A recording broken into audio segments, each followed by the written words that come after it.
Because you've been showing your usual, I don't want to say lack of patience, but temperament with guys that can't throw strikes, but you rolled with a couple of guys tonight a little bit longer. Difference, something in this game?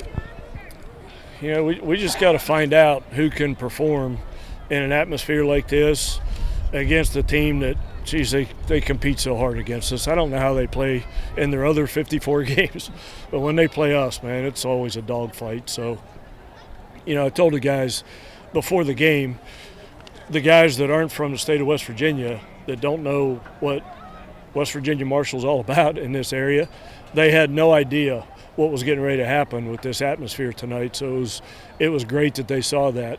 I don't think we'll ever have a letdown against this team again. Now they know the importance of this game.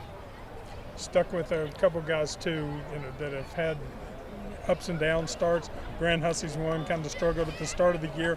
What is he doing better now? He's made some adjustments. He's mentally as well as physically. He puts a lot of pressure on himself. He's one of the best players ever come out of the state, and he just needs to relax. When he relaxes, if you were here for batting practice, he put on a laser show during batting practice. I felt bad for the people standing in line trying to get in because he was peppering them in the cars. And when he's in a good spot, he's in a really good spot, and he can carry a team, which is what he did tonight.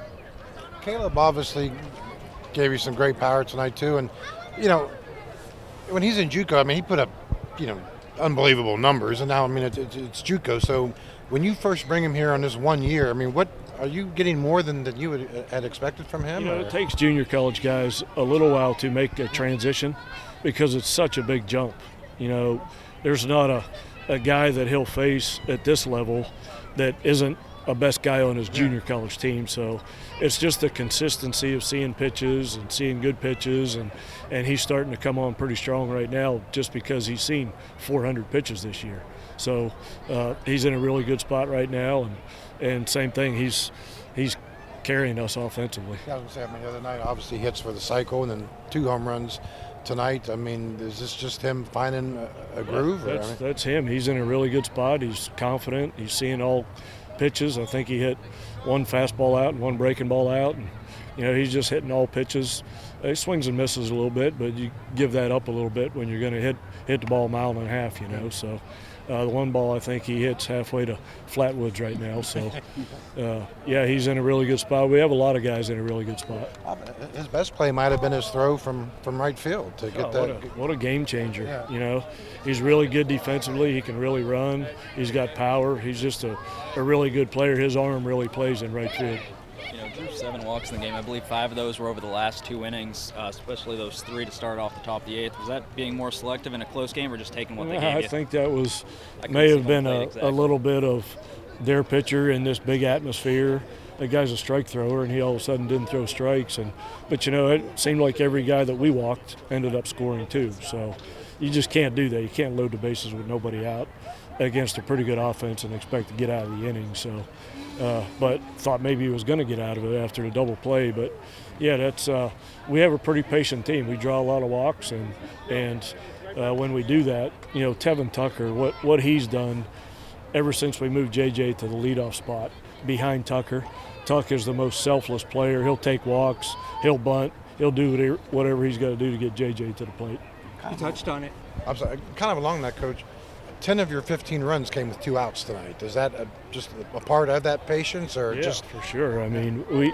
We're starting to all those home games that we played that were really close games and dogfights and 1-run games at the end. That shows up in games like this, because we've had leads and given them up, and we've been behind and caught back up, and you have to pitch to us the whole way through the lineup. We don't have any easy outs in our lineup. Tuck's having a great year in the 9-hole. He gets a big hit in that last inning to take the lead to 3, and you thought that was a breath of fresh air, and then we scored 3 more after that. So everybody in the lineup's just doing what they're supposed to do.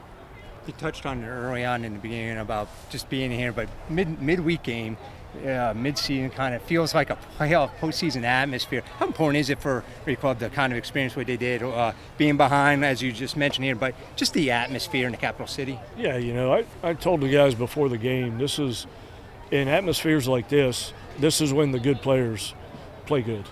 And the reason that the good players play good in an atmosphere like this is they know how to enjoy it without making it a distraction. And it was like you said, a postseason regional type atmosphere with this crowd, and I think we responded pretty well, and our good players played really well tonight. So proud of them. I'm sorry, Coach. Could you talk about you sticking with Yale, going into the 8th and getting his first win, what that meant for him? That's kind of He's been a guy that's been a little erratic early on, but he's a guy that loves the moment. And that's the kind of guy you want on the mound in a game like this, a guy who loves the moment. And I'm getting a lot of confidence in him. The team's getting confidence in him. He's getting confidence in himself. And he's a really talented kid that he's going to be in games like that a lot more often.